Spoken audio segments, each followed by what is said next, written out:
Hi guys! Ang dami natin agenda today. Tara, samahan niyo ako.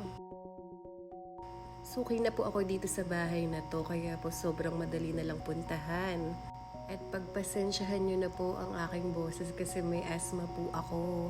Pero kahit wala po akong asthma, ganyan po kahinhin yan. Char! So ito nga po, events nila today is family picture at Cimarron.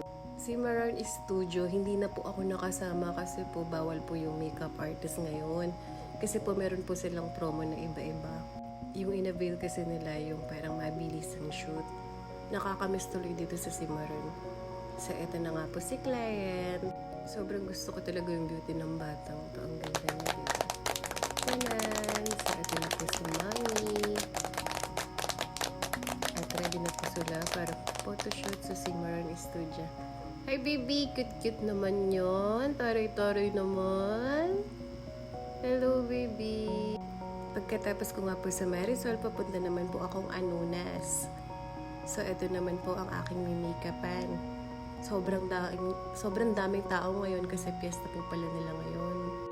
Year-end party naman ang peg ni ate. So ito na nga.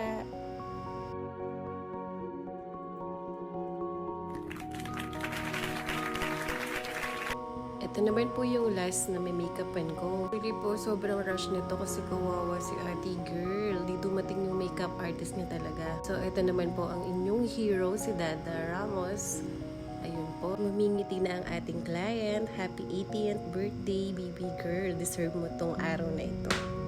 So, ayun, nagabi na nga po tayo pero may meeting pa po ako para sa first birthday ng baby niya. Time now si Beb. Thank you to choose Tata's Tambayan Catering Service. Thank you so much. Thank you for watching. Bye!